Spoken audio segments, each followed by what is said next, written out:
ಶ್ರೀ ಗುರುಭ್ಯೋ ನಮಃ. ಹರಿಃ ಓಂ. ರಾಮಾನುಜದಯಾ ಪಾತ್ರಂ ಜ್ಞಾನ ವೈರಾಗ್ಯ ಭೂಷಣಂ ಶ್ರೀಮದ್ ವೆಂಕಟನಾಥಾರ್ಯಂ ವಂದೇ ವೇದಾಂತ ದೇಶಿಕಂ. ರಾಮಾಯ ರಾಮಭದ್ರಾಯ ರಾಮಚಂದ್ರಾಯ ವೇಧಸೆ ರಘುನಾಥಾಯ ನಾಥಾಯ ಸೀತಾಯ ಪತಯೇ ನಮಃ. ಮಾಮೀಸ್ ಸ್ಟೋರೀಸ್ಗೆ ನಿಮಗೆಲ್ಲ ಸ್ವಾಗತ ಮಕ್ಕಳೇ. ನಾನು ನಿಮ್ಮ ಪ್ರಿಯ ಮಾಮಿ.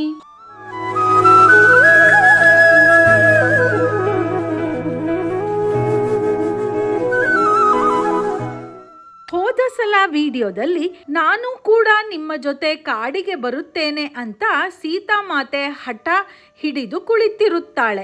ಆಗ ಅವಳು ಹೇಳುತ್ತಾಳೆ, ಆರ್ಯಪುತ್ರ, ನಿಮಗೆ ಸತ್ಯವಾನ್ ಸಾವಿತ್ರಿಯ ಕಥೆ ಗೊತ್ತಿಲ್ಲವೇ ಅಂತ. ಆ ಕಥೆ ಏನು ಅನ್ನೋದನ್ನ ನೋಡ್ತಾ ಇದ್ವಿ. ಸರಸ್ವತಿ ದೇವಿಯ ವರಪ್ರಸಾದದಿಂದ ಸಾವಿತ್ರಿ ಹುಟ್ಟಿರುತ್ತಾಳೆ. ಮಹಾರಾಜ ಅಶ್ವಪತಿ ಮತ್ತು ರಾಣಿ ಮೌಲ್ವಿಯ ಮಗಳೇ ಸಾವಿತ್ರಿ. ತಂದೆ ತನ್ನ ಮದುವೆಯ ಬಗ್ಗೆ ತುಂಬಾ ಚಿಂತಿಸುತ್ತಾ ಇರೋದನ್ನ ನೋಡಿ ತಾನು ಮದುವೆಯಾಗುವ ಹುಡುಗನನ್ನ ಹುಡುಕಿಕೊಂಡು ರಾಜ್ಯದಿಂದ ರಾಜ್ಯಕ್ಕೆ ಸುತ್ತುತ್ತಾ ಇರುತ್ತಾಳೆ. ಆಗ ಕಾಡಿನಲ್ಲಿ ಸತ್ಯವಾನನ ಭೇಟಿ ಆಗುತ್ತೆ. ಅವನು ತುಂಬಾ ಧರ್ಮಿಷ್ಠ, ಸತ್ಯವಂತ ಅಂತ ತಿಳಿದು ಅವನಿಗೆ ಆಯಸ್ಸು ಕಡಿಮೆ ಆದರೂನು ಅವನನ್ನೇ ಮದುವೆ ಕೂಡ ಆಗ್ತಾಳೆ. ಅದನ್ನ ನೋಡಿದ್ವಿ. ಮದುವೆಯಾಗಿ ಸಂತೋಷವಾಗಿಯೇ ಇರುತ್ತಾರೆ. ಇನ್ನು 1 ವಾರಕ್ಕೆ ಅವನಿಗೆ ಮೃತ್ಯು ಅಂದ್ರೆ ಸಾವು ಬರುತ್ತೆ ಅಂತ ಇಬ್ಬರಿಗೂ ತಿಳಿಯುತ್ತದೆ. ಈಗ ಏನಾಗುತ್ತೆ ಅಂತ ನೋಡೋಣ ಮಕ್ಕಳೇ.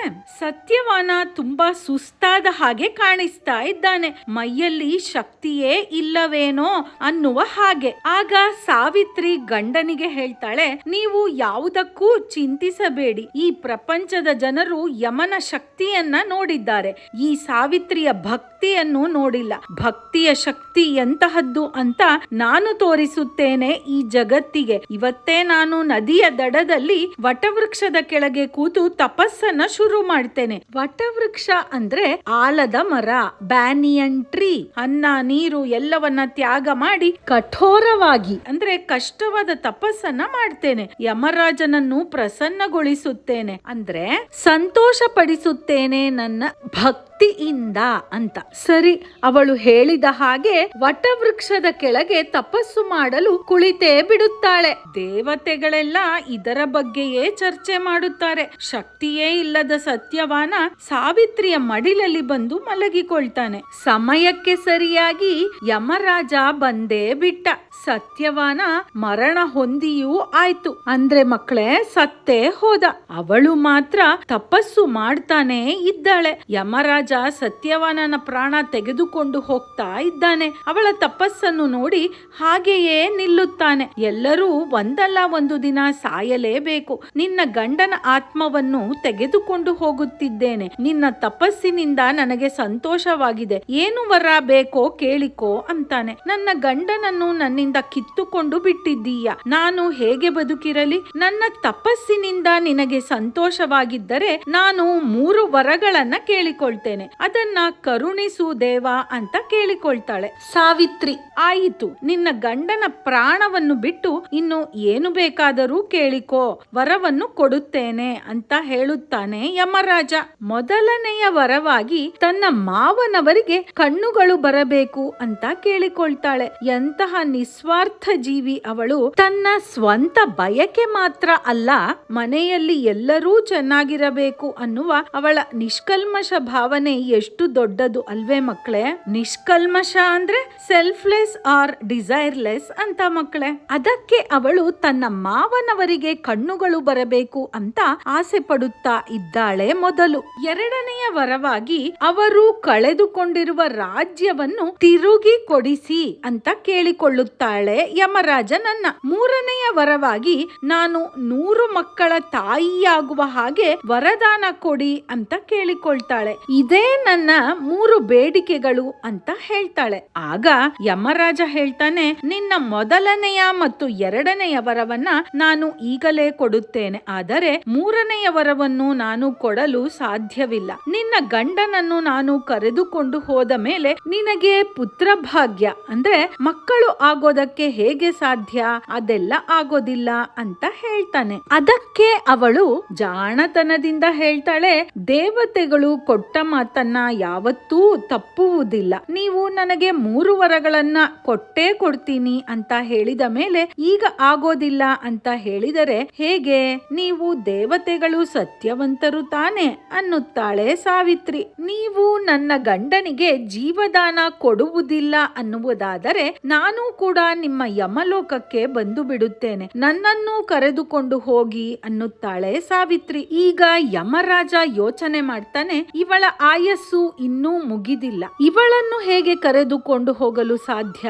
ಅದರ ಬದಲು ಇವಳು ತಪಸ್ಸಿನಿಂದ ನನ್ನನ್ನು ಸಂತೋಷಪಡಿಸಿದ್ದಾಳೆ, ಇವಳು ಕೇಳುತ್ತಿರುವ ವರಗಳನ್ನು ಇವಳಿಗೆ ಕೊಟ್ಟು ಬಿಡುವುದೇ ಒಳ್ಳೆಯದು ಅಂತ ಯೋಚಿಸಿ ಸತ್ಯವಾನನಿಗೆ ಜೀವದಾನವನ್ನ ಮಾಡ್ತಾನೆ. ಅಂದ್ರೆ ಮಕ್ಕಳೇ, ಅವನು ಮತ್ತೆ ಬದುಕಿಕೊಳ್ತಾನೆ. ಹೀಗೆ ಸಾವಿತ್ರಿಯ ಸತ್ಯವಂತಿಕೆ ಮತ್ತು ವಿಶ್ವಾಸಕ್ಕೆ ಗೆಲುವು ಸಿಗತ್ತೆ. ಸತ್ಯವಾನನಿಗೆ ಜೀವ ಬರುತ್ತೆ, ಕಣ್ಣಿಲ್ಲದ ರಾಜನಿಗೆ ಕಣ್ಣು ಬರುತ್ತೆ, ಕಳೆದುಕೊಂಡಿದ್ದ ರಾಜ್ಯವನ್ನು ಕೂಡ ಮತ್ತೆ ಪಡೆಯುತ್ತಾರೆ.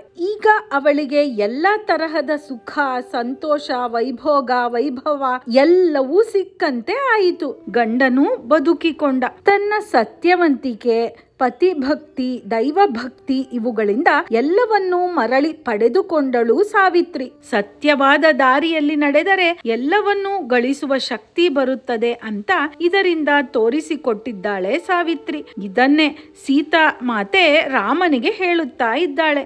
ಸತ್ಯ ಮಾರ್ಗದಲ್ಲಿ ನಡೆದು ಸಾವಿತ್ರಿ ತನ್ನ ಸರ್ವಸ್ವವಾದ ಗಂಡನನ್ನು ಬದುಕಿಸಿಕೊಳ್ಳಲಿಲ್ಲವೇ? ಆ ಕಥೆ ನಿಮಗೆ ಗೊತ್ತಿಲ್ಲವೇ? ಗಂಡ ಎಲ್ಲಿದ್ದರೆ ಅಲ್ಲಿಯೇ ಹೆಂಡತಿ ಬದುಕಬೇಕು. ಹೆಣ್ಣಿಗೆ ಗಂಡನೇ ಸರ್ವಸ್ವ, ಗಂಡನ ನೆರಳಿನಲ್ಲಿ ಬದುಕುವುದೇ ಅವಳ ಧರ್ಮ ಅಂತ ಹೇಳುತ್ತಾ ಇದ್ದಾಳೆ ಸೀತಾದೇವಿ. ಇನ್ನು ಮುಂದಕ್ಕೆ ಹೇಳುತ್ತಾಳೆ, ಪತಿಯು ಜೊತೆಯಲ್ಲಿ ಇಲ್ಲದೆ ಇರುವಾಗಲೂ ನಕ್ಕು ನಲಿದುಕೊಂಡು ಇರುವುದಕ್ಕೆ ನಾನು ಸಾಮಾನ್ಯವಾದ ಹೆಣ್ಣು ಅಂತ ಅಂದುಕೊಂಡಿರೇನು? ಅಂದ್ರೆ I am not on ordinary woman. ಶರಣಾಗತಿ ಬಂದವರನ್ನ ನೀವು ಕೈ ಬಿಡುವುದಿಲ್ಲ ಅಂತ ನಿಮಗೆ ಕೀರ್ತಿ ಕೂಡ ಇದೆ. ಕೀರ್ತಿ ಅಂದ್ರೆ ಫೇಮ್. ಈಗ ನೀವು ನನ್ನ ಕೈ ಬಿಟ್ಟರೆ ಆ ಕೀರ್ತಿಗೆ ಧಕ್ಕೆ ಬರುವುದಿಲ್ಲವೇ? ಅಂದ್ರೆ ಮಕ್ಕಳೇ, ನಿಮಗೆ ಯಾರಾದರೂ ಸರೆಂಡರ್ ಆಗಿಬಿಟ್ಟರೆ ನೀವು ಅವರನ್ನ ಚೆನ್ನಾಗಿಯೇ ಕಾಪಾಡುತ್ತೀರಾ. ಹಾಗೆ ನಾನು ಕೂಡ ನಿಮಗೆ ಶರಣಾಗಿದ್ದೇನೆ. ನನ್ನನ್ನು ನೀವು ಜೊತೆಯಲ್ಲಿ ಇಟ್ಟುಕೊಂಡು ಕಾಪಾಡಬೇಕು. ಇಲ್ಲದಿದ್ದರೆ ಶರಣಾಗತಿ ಹೊಂದಿದವರನ್ನ ನೀವು ಕಾಪಾಡುವುದಿಲ್ಲ ಎಂಬ ಕೆಟ್ಟ ಹೆಸರು ಬರುತ್ತದೆ ಅಂತ ಹೇಳುತ್ತಾ ಇದ್ದಾಳೆ ಸೀತಾ ಮಾತೆ. ನಾವು ದೇವರಿಗೆ ಶರಣಾದರೆ ಅವನು ನಮ್ಮ ಸರ್ವಸ್ವವನ್ನು ನೋಡಿಕೊಳ್ಳುತ್ತಾನೆ. ಸರ್ವಸ್ವ ಅಂದ್ರೆ ಎಲ್ಲವನ್ನು, ಎವ್ರಿಥಿಂಗ್. ನಮಗೆ ಯಾವುದರ ಬಗ್ಗೆಯೂ ಭೀತಿ ಬೇಡ. ಭೀತಿ ಅಂದ್ರೆ ಭಯ, ಫಿಯರ್ ಅಂತ. ಇದರಿಂದ ನಮಗೆ ಸಂದೇಶ ಸಿಗುತ್ತದೆ ಅಲ್ಲವೇ ಮಕ್ಕಳೇ? ಸಂದೇಶ ಅಂದ್ರೆ ಮೆಸೇಜ್. ಅವಳು ಹೇಳ್ತಾಳೆ ರಾಮನಿಗೆ, ನೀವು ನನ್ನನ್ನು ಬಿಟ್ಟು ಇನ್ನು ಯಾರನ್ನೂ ಪ್ರೀತಿಸಿಲ್ಲ, ಮದುವೆಯಾಗಿಲ್ಲ. ನಾನು ಕೂಡ ಹಾಗೆಯೇ. ನನಗೆ ನೀವೇ ಬೇಕು. ನನ್ನ ನೋವನ್ನು ಅರ್ಥ ಮಾಡಿಕೊಳ್ಳಿ ದಯವಿಟ್ಟು. ನನ್ನನ್ನು ಬಿಟ್ಟು ಹೋಗಬೇಡಿ ಪ್ರಾಣನಾಥ. ನೀವಿಲ್ಲದೆ ನನಗೆ ಬದುಕುವ ಆಸೆ ಖಂಡಿತ ಇಲ್ಲ ಅಂತ ಮತ್ತೆ ಮತ್ತೆ ಕೇಳಿಕೊಳ್ಳುತ್ತಾಳೆ ಅವಳು. ಆಗ ಅವನು ಸೀತೆಯನ್ನ ಆಲಂಗಿಸಿಕೊಳ್ತಾನೆ, ಅಂದ್ರೆ ತಬ್ಬಿಕೊಳ್ತಾನೆ ಮತ್ತು ಹೇಳ್ತಾನೆ, ಸೀತೆ, ನಿನಗೆ ಇಷ್ಟವಿಲ್ಲದಿದ್ದರೂ ನಾನು ನನ್ನೊಂದಿಗೆ ಬಾ ಅಂತ ನಿನ್ನನ್ನು ಬಲವಂತವಾಗಿ ಕರೆದುಕೊಂಡು ಹೋಗಿ ಕಷ್ಟ ಕೊಡಬಾರದು. ನೀನು ಕಷ್ಟ ಪಡುವುದು ನನಗೆ ಬೇಕಾಗಿಲ್ಲ. ನೀನು ಯಾವಾಗಲೂ ಸಂತೋಷವಾಗಿ ಚೆನ್ನಾಗಿ ಇರಬೇಕು. ನಮ್ಮ ಪ್ರೀತಿ ಪಾತ್ರರು ಯಾವಾಗಲೂ ಚೆನ್ನಾಗಿರಲಿ ಅಂತ ಆಸೆ ಪಡುವುದೇ ನಿಜವಾದ ಪ್ರೀತಿ ಅಲ್ಲವೇ?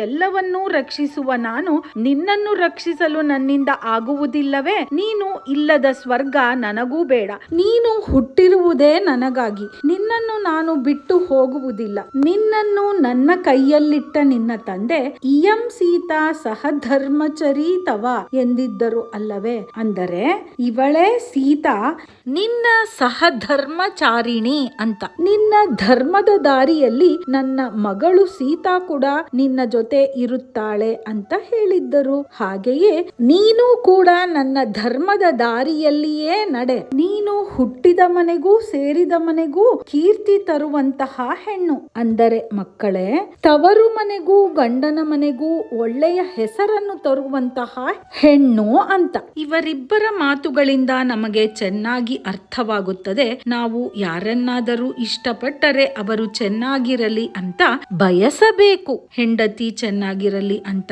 ಗಂಡ, ಗಂಡ ಚೆನ್ನಾಗಿರಲಿ ಅಂತ ಹೆಂಡತಿ. ಹೀಗೆ ಬದುಕಿದರೆ ಎಲ್ಲರೂ ನೆಮ್ಮದಿಯಿಂದ ಬದುಕಬಹುದು. ಅವನು ತಂದೆ ತಾಯಿಗಳು ಚೆನ್ನಾಗಿರಲಿ ಅಂತ ಕೂಡ ಇಷ್ಟಪಟ್ಟಿದ್ದ. ತನ್ನ ಕೂಡ ಹುಟ್ಟಿದವರು ಚೆನ್ನಾಗಿರಲಿ ಅಂತ ಕೂಡ ಬಯಸಿದ್ದ. ಒಟ್ಟಿನಲ್ಲಿ ಶ್ರೀರಾಮ ಎಲ್ಲರೂ ಚೆನ್ನಾಗಿದ್ದರೆ ನಾನು ಚೆನ್ನಾಗಿರುತ್ತೇನೆ ಎನ್ನುವ ಎಷ್ಟು ಒಳ್ಳೆಯ ಭಾವನೆಯನ್ನ ಇಟ್ಟುಕೊಂಡಿದ್ದ. ನಮ್ಮ ಕೂಡ ಇರುವವರನ್ನು ಎಷ್ಟು ಚೆನ್ನಾಗಿ ನಾವು ನೋಡಿಕೊಳ್ಳಬೇಕು ಅಂತ ಇದರಿಂದ ತಿಳಿಯುತ್ತದೆ ಅಲ್ಲವೇ ಮಕ್ಕಳೇ. ಅವರು ತಂದೆ ತಾಯಿಗಳೇ ಆಗಿರಲಿ, ನಮ್ಮ ಜೊತೆ ಹುಟ್ಟಿದವರೇ ಆಗಿರಲಿ, ನಮ್ಮ ಸ್ನೇಹಿತರೇ ಆಗಿರಲಿ, ಯಾರೇ ಆಗಿರಲಿ, ಎಲ್ಲರೂ ಚೆನ್ನಾಗಿರಲಿ ಅಂತ ಬಯಸುವುದು ನಮ್ಮ ಮುಖ್ಯ ಕರ್ತವ್ಯ ಆಗಬೇಕು. ಈಗ ರಾಮ ಹೇಳುತ್ತಾನೆ, ಸರಿ, ಇನ್ನು ಹಾಗಾದರೆ ಪ್ರಯಾಣಕ್ಕೆ ಸಿದ್ಧ ಮಾಡಿಕೊ. ಸಿರಿ ಸಂಪತ್ತನ್ನೆಲ್ಲ ದಾನ ಮಾಡಿಬಿಡು. ಬಡವರನ್ನು ತೃಪ್ತಿಪಡಿಸು. ನಿನ್ನದೆಲ್ಲವನ್ನೂ ಅರಮನೆಯ ವಾಸಿಯರಿಗೂ ಬಡವರಿಗೂ ಕೊಟ್ಟು ಬಿಡು ಅಂತ ಹೇಳ್ತಾನೆ ರಾಮ. ಸರಿ ಮಕ್ಕಳೇ, ಮುಂದೆ ಏನಾಗುತ್ತೆ ಅಂತ ಮುಂದಿನ ವಿಡಿಯೋದಲ್ಲಿ ನೋಡೋಣ.